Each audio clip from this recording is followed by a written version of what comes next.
We're going to take a second shot at Screamer 2. I played this yesterday, and I did sort of a warm-up game a few minutes ago that did not go well. But one correction I wanted to make is that when I played it yesterday, I said you could not change the controls. And that turned out not to be true. The reality is you can change controls, but it's separate. It's on a separate...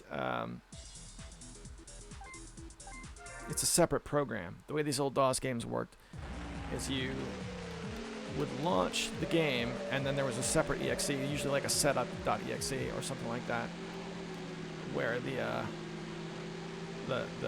setup controls were found. And that's very much the way this game is. So if you get it on Steam and you try and launch it, you get that menu that's like, what do you want to launch? Do you want to launch the single-player game? Do you want to launch a multiplayer client? Or do you want to launch a multiplayer server? And then there's a fourth option for settings. And I took a look at that, and it had the ability to set the controls, and it said the device, do you want to use a keyboard? But it didn't detect, it did not detect this controller as a joystick. I'm using an Xbox One controller.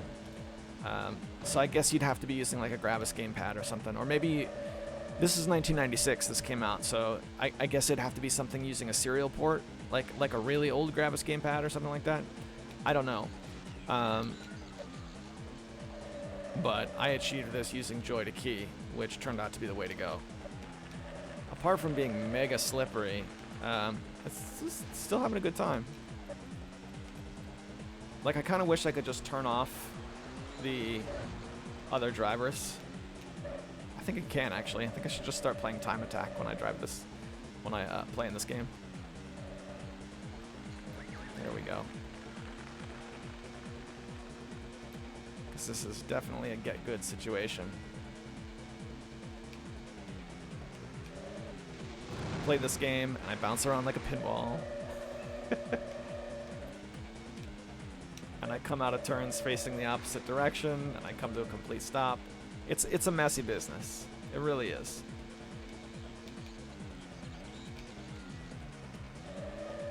Wasn't too bad. Wasn't too bad.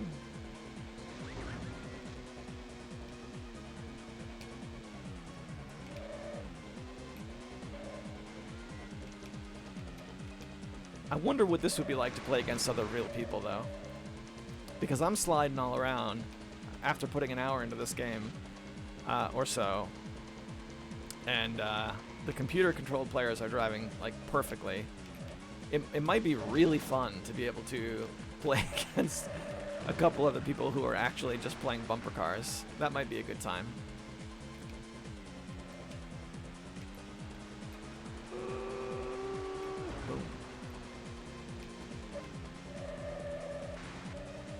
You'd have to buy it off of GOG, though, if you want to set it up on LAN.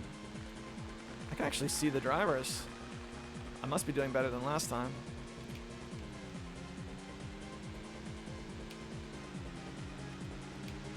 This is the one that always kills me. There we go. That's probably the best I've ever taken that turn.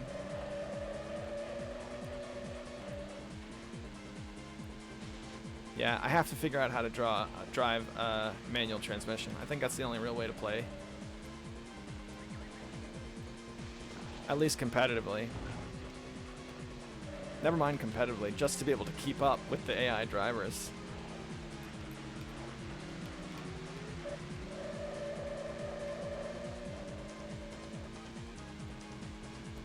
I wonder if this was designed to take an analog input.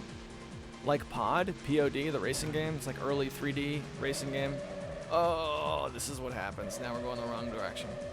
That was a game that was designed to take analog input, like using a steering wheel or something, so that when you play with a keyboard and you tap right to try and make yourself turn right, what you see is the input slowly goes from center to right justified.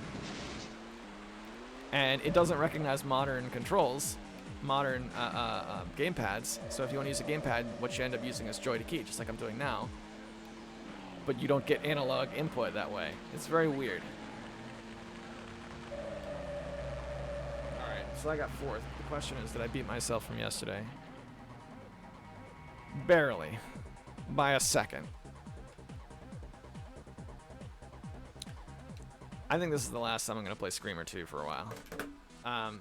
But thanks for hanging in there for a second go. See you next time, I guess.